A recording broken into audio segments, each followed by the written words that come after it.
नाशिक TCSमध्ये जे घडलं ना, ती पहिली आणि शेवटची घटना नव्हती. शेवटची तर नक्कीच नव्हती. अशा घटना आता बऱ्याच ठिकाणी बाहेर निघणार आहे आणि त्या घटना बाहेर निघाल्या तरी त्या आरोपींना तुम्ही काहीच करू शकत नाही. आत्ता पण नाशिकमध्ये जे आरोपी पकडले गेलेत ना, त्याच्यातल्या 4 आरोपींवर तर असे गुन्हे दाखल झालेले आहेत, की त्याच्यामध्ये मॅक्सिमम पनिशमेंट जी आहे ना, तर ती 3 वर्षाची आहे फक्त.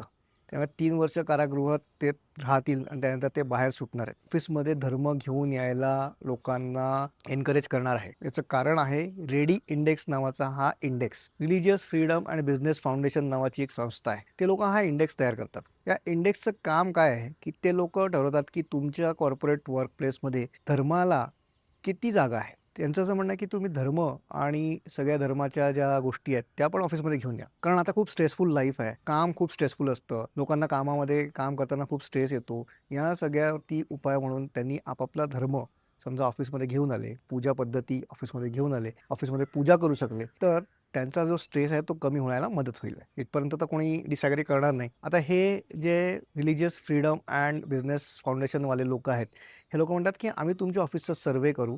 आम्ही हे बघू, की तुमच्या ऑफिसमध्ये रिलिजियस फ्रीडमला किती स्कोप आहे. तुम्ही लोकांना आपल्या पूजा, आपल्या गोष्टी इकडे ऑफिसमध्ये पाळण्यासाठी वेगळी जागा ठेवलेली आहे का? या सगळ्या गोष्टी आम्ही बघू आणि त्याच्यासाठी तुम्हाला मार्किंग्स देऊ. त्याच्यासाठी तुम्हाला ग्रेडिंग देऊ. आता हे ग्रेडिंग का बरं करायचं? याच्यामागे अजून खूप मोठी गोष्ट आहे. त्याला म्हणतात ESG. आता हे ESG काय आहे? तर आपल्याला माहिती आहे, की आपल्याला समजा लोन घ्यायचं असेल ना, तर आपलं सिबिल रेटिंग बघतात. असं कंपन्यांचं पण सिबिल रेटिंग होतं. पण त्याचबरोबर काही वर्षांपूर्वी वर्ल्ड इकॉनॉमिक फोरमनी काही वोक लोकांच्या सांगण्यावरनं म्हणा किंवा त्यांच्या कॉन्स्पिरसीमध्ये म्हणा, आपण मागे डीप स्टेटबद्दल ऐकलं होतं. ह्या सगळ्यांनी वर्ल्ड इकॉनॉमिक फोरमच्या थ्रू एक रेटिंग चालू केलं. त्याला म्हणतात ESG. याच्यात एन्व्हायर्नमेंट, सोशल आणि गव्हर्नन्स या 3 गोष्टी येतात. हे ESG आहे ना, हे सगळ्यात मोठं कल्प्रिट आहे. या ESGमुळे धर्मांतरण वगैरे खूप जास्त प्रमाणात वाढणार आहे ऑफिस प्लेसेसमध्ये. त्या ESGबद्दल आपण पुढच्या भागात बघू.